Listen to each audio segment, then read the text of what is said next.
Good morning. I'm just asking for some people to change their minds about a situation that's happened to me. I don't have any help, and I feel like it's really illegal what they've done. They've got real special services to find out that, what our inner power is and what can disarm us, and mine is my heart. I am a very compassionate person, and I've got a great capacity to attract people and attract amazing situations to me and expand my life. I've had a life of happiness.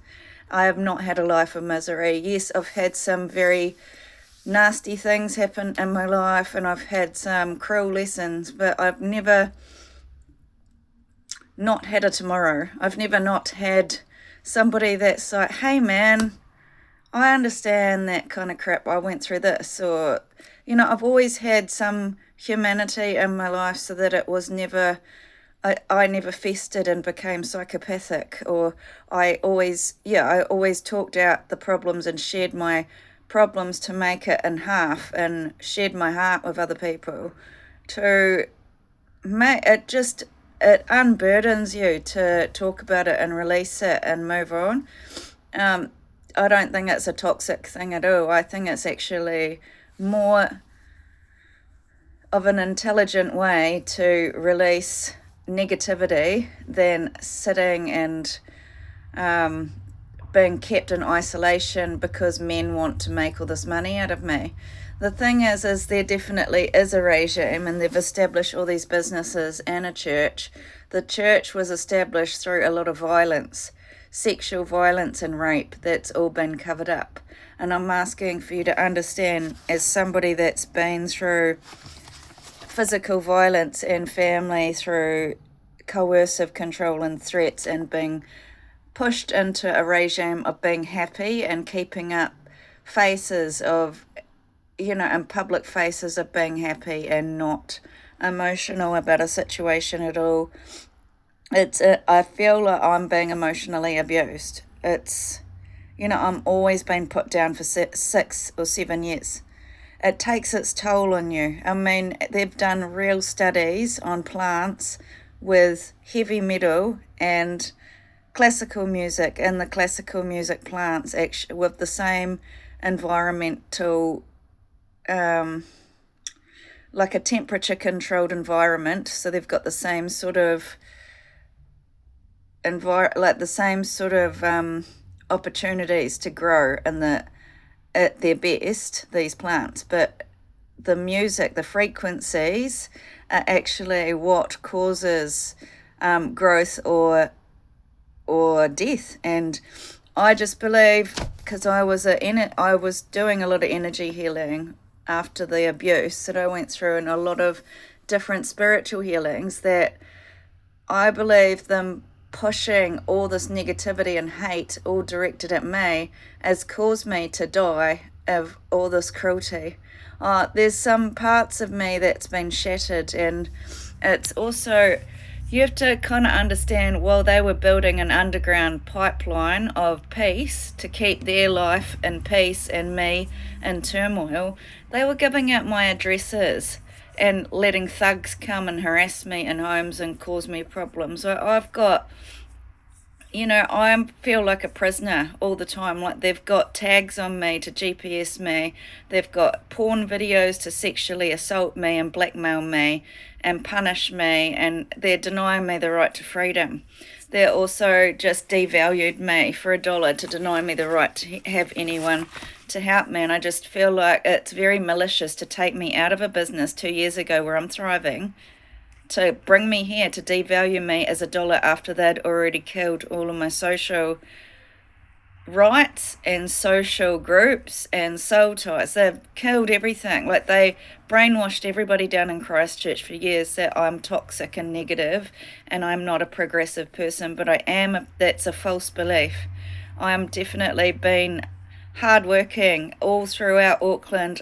I worked in blue collar job and was in all these different jobs, real skills, and I was also studying counselling, which, I've still got the skills, the problem was for me is that that wasn't NZQA, and I think they might have got caught, and they had to shut down this institution. And the problem with university was nobody told me anything. I just enrolled because Bob told me to enroll. He said it'll be really fun, it's really great, and we'll have a great future, blah, blah, blah. Didn't tell it, like, told me that he would help me, but it's such a heavy workload, he couldn't help me. He didn't, he just talked it all up, and then I was left on my own, and there was no one to help me because it's so I just unenrolled, and then I was left with this debt because I didn't unenroll properly. And but I went back to the enrollment of CUP, and I ended up doing all my essays and doing all these different um, papers with different genres, but it just at the end, what's happened is I've had to move and move and be uprooted through lots of abuse of power, like, and lots of disasters. So an earthquake happened, and that caused me to have no roots, and I had to move because it ended up wiping out the business of my family, and then the relationship broke down, and there was a divorce, so then there was no home, so I had to move up north. And the whole time I spent my time was very valuable. I did not just be toxic. I processed a lot of the things in my past and erased a lot of the negativity I went through. Spent time in isolation, healing, hiking, going to universities and finding out their belief systems. She wrote a book about having our endocrine system exposed to the light and how it heals our body to keep in sync with nature. And this was all to do with my inspiration and going out every day, and then I was taking photos. So that was a big part of my life. I'd gone back to being very simple and basic, as in like a holistic human. I wasn't just running as a superhuman, going to work every day, being like real powerful at my job because my intellect's got like some extra capable abilities. I wanted my heart to be in sync with my mind, and I wanted to be grounded in my belief systems and my vision, and it helped so much, and I was attracting a great life to me. And then a cult came after me because I started talking about God, and I was not doing it in a way to be like a real dickhead. I feel like it's sort of like a big part of healing to look to spirituality, and they're trying to scam people through all these different things that I've learned about astrology and tarot and all these kind of things. I don't know, unless, I mean, if they're genuinely interested in it, that's up to them. But the fact that is that they really are snaking me out of any support systems and have devalued me, made me look bad to everybody, and these groups have disarmed my power by denying me love, keeping me in cold, hateful climates where I feel it's not fair, because a big part of my journey is healing my whole being. I have to leave Auckland because I found out that my ex and his mother had started a whole lot of things about me for some publicity, and I don't know, I think he got bought into some family and they used me for a lot of publicity. And I think that India has done the same. India has been scamming, and him and the girls were like really abusing my face as a Snoop Dogg all these years to erase me from my friends and family at no expense of my psychological well-being. But I just want to say, like, my father gave me a cross, and it was gold. It was his.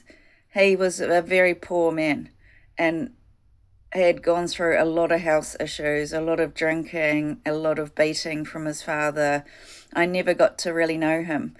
And I just remember him loving me though. I have a distinct memory of living in Ponsonby, living upstairs, and he always would grab my hand and always put me on the side of him, like with one arm carrying me on the side. I remember it, and he was always telling me how much he loved me, and he would always call me Jenny Lee. And I was devastated when he had to leave, like really devastated. I remember the courtroom, like them pulling me away from him in a courtroom and screaming. I don't know, I don't think I actually knew that it was a courtroom. I didn't know what was going on and why they were taking him away, but the authorities took him away and I got ripped off him. And I just remembered like screaming and wailing. And I felt like my heart, there was a big empty place in my heart after that. And I found him years later after they disfigured my face, and he said, "Oh, Sheila got all these photos," and he was so happy to see all these photos. He's like, "You're so beautiful." And I said, "I'm not now. Some men ruined my face." And he was really sad for me. And he just said, he said, "I don't have much. I'm on a pension now, but I spent all my winnings on a jackpot." He must have been into gambling. He said, "I spent all my winnings on a jackpot and bought this cross, and I want you to have it." He gave me two, and they were he spent a lot of money on these crosses, crazy amount. Like, I think this one was $300 and the other one was like $400 or $500. I think I gave it to Mum. But I took the cross, and then my mum gave me an heirloom of my grandmother's greenstone, and then my Pandora meant a lot to me too, because it was all my milestones of just passing university. My family gave me a heart because there was three of us girls, and we all got a Pandora, all of us. Like, I'm pretty sure Marina and Jodie have a Pandora. And then I had a dog because I got a puppy, and that was my world at one stage when I was healing. And then I had what else was there? There was a coffee cup from barista training, and there was a whole lot of university books and things from going to uni, and there was just what else was there? I think there was like a surfboard like thing, like, because I love going to the beach and I loved watching surfing. They've stolen these things that are sentimental to me, and also they've disconnected and ruined all my relationships with my family by sexual violence, and I'm really upset about it. So I can't imagine why they spent billions of dollars colonizing in this country and kidnapping me to bring me back to a country to make sure I don't have any friends. As that's the whole thing I was protesting about, is that I don't have any rights to any friends, and it's not diverse. And they've just silenced me with more and more money and more violence. And you can see through the photos and the way they harass me on cameras and take photos and abuse me on TikToks and all sorts of stuff, and they don't actually understand that there's emotions that go through everything when you go through violence as well. You don't just repair physical violence. Emotional scars are invisible, and it's not easy to get back up when it's not my fault they ruined my face, and it's like they did it on purpose just for some fucking publicity and to take over this whole church of making donations so they can take everything off me. But I don't get anything. I didn't do anything to deserve this. I've just had these sharks come after me to destroy everything. It's like you find out that I was just in a massive scam so that he could take over all of my people, and he wanted to make sure the dreams that I was working on was having this child and having a home and a stay-at-home workplace. So he's erased all that for me, and then it's like I can't go overseas. They've decided to go on this rampage all over the world that I'm a nutcase with all these statistics, and are denying me the right to be free. And because I've been tortured with no help and no emotional love, it's making me scream, and I'm around negativity all the time, people hating on me. And I don't have that outlet. Why would I be a counsellor if I want to emotionally connect to people and talk? There've been a bunch of asshole men all over the world making me a fool. They're also treating me like a Jew, like just unfair persecution and taking and disarming my power, taking away all of my rights to my phones. Like the government's been coming into my homes and taking away all of the phones and all of the evidence, so I can't do anything. And I'm asking, why am I always being imprisoned? Why are you always imprisoning my status? Why are you always imprisoning my soul, my spirit, my happiness? Before all this, I took my family out hiking. I've taken Sam, Jody, I've taken Darren, did Karen come? We went up to, is it Kerry? I think it was Kerry Falls out at Waitakaris. I took them on all these adventures. We went to all these waterfalls, like me and my friends. Like I did a lot, and in my younger years, I've gone on road trips with Lucy to Nelson and Queenstown. I've gone. Where else have I gone? And I've took Fiola and Sandra to Wellington. I've had a lot of good times in my life, and you're just keeping me in a cage and denying me the right to any love. They're denying me the right to any intellectual stimulation. You've got this world of hatred out there. So India and Trump what am I meant to do? That's the end of my life. He's just destroyed all of my relationships. No mercy. And then they're doing all these podcasts making out I'm a criminal and I want to be. They've just spent years and years networking to develop all these chains and deny me the right to any support systems. I can't just sit in isolation all my life, and I can't sit under the abuse of these racist Australian white power, white supremacist KKK type groups keeping me a slop poo all of my life. Like, I was a sophisticated woman, like my mind's sophisticated, my writing's quite sophisticated. I've just had a knock and wounding, and this is the most inhumane, dehumanizing situation. You're not allowing anyone to care for me. They're barricading all of the hospitals. They're banning the systems from helping me. What did I do to deserve all of this?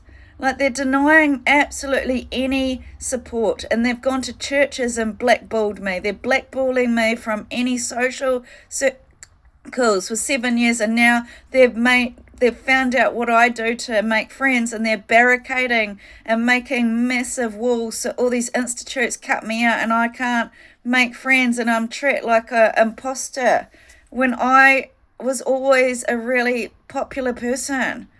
I'm not even allowed to pursue my intellectual pursuits in education or anything.